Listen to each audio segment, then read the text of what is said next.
जय श्री कृष्णा दोस्तों, राधे राधे। आज मैं लाया हूँ आपके सामने खांसी।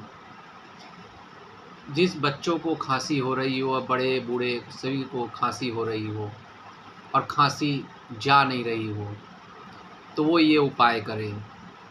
तुलसी, काली मिर्च और अदरक शहद में मिलाकर यदि पिया जाए तो इससे खांसी में सुधार होता है और बलगम जो है वो शरीर से बाहर निकलता है। राधे राधे।